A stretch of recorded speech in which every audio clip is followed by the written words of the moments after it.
Okay, it's relatively unlikely that you have ever thought of, let alone asked, a succubus. Why can't we be friends, big-horned woman of my dreams, with no form of smashing in between? Yet, the possibility still stands, and it drives me insane with curiosity on why is the option to initiate and nurture a friendship with a certain species of anime woman of monster origins so decadently hard? Whatever happened to the third option of smash, pass, or friendship? Why must one feel like that? Why must one feel compelled to either run or confront and likely be the little plaything of this sumptuous, sultry, seductive demon woman of sensual lewd faculties, widely called a succubus, a creature known for feeding and attacking men in the dark recesses of the night, forcing themselves on them and toying with the man and engaging in scandalous, intimate meat-mashing, feliciating, and sweaty undercover wrestling. I simply had to know, for better or for worse, whether or not being able to start a friendship with a succubus and sustain that unconventional friendship was possible. I took all my notes, scrolled with cohesive ramblings about succubuses, and I set off to find myself a succubus to propose a bond consisting of pure, wholesome mutual friendship with no form of lewd action taking part whatsoever.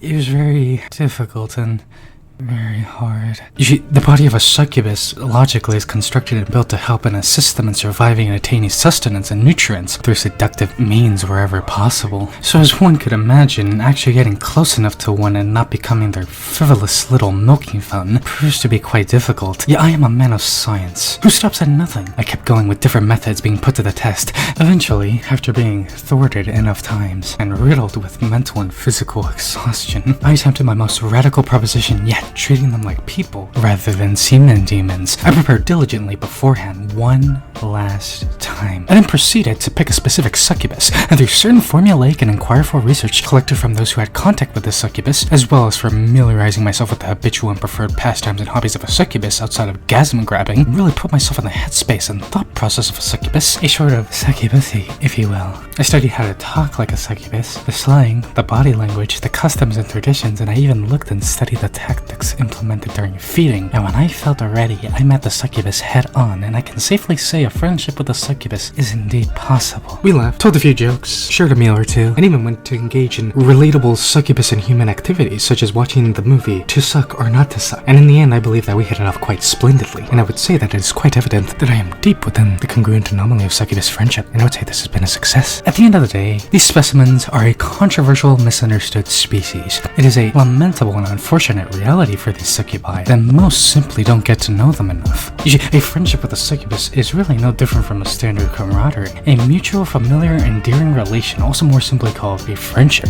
requires familiar interests and desirable relative understanding to one another and egos and motives at play. Put simply, you have to be sort of like them to be treated like them, with respect and understanding, and the rest happens naturally. Otherwise, most succubus simply act accordingly to how they are expected to out of necessity for satiation of hunger, and notably relegate humans as an endearing lesser creature. Sort of how a human might think a cow is cute, though subsequently eat said cute creature. Some might argue, but Sora, if humans are a lesser being, then establishing a legitimate fruitful friendship is impossible. It's like a deer attempting a friendship with a wolf. It's simply not going to happen. But you see, the flaw with that way of thinking, my dearest degenerate, is if you dress the deer as a wolf, made it behave like a wolf, and made it sound like a wolf, in the wolf's eyes, it's just another wolf. The lesson here is you can be a friend of any succubus, so long as you're willing to actually become one to an extent. If the yearning to have a succubus friend is inside you. And with that, if you guys enjoyed this video, theoretically if you have watched this far then you do enjoy my videos, feel free to leave a like, subscribe, to become a full-fledged scientist, researcher, or what have you. Share this with anybody who wishes to spread my undoubtable yet unconventional knowledge to. And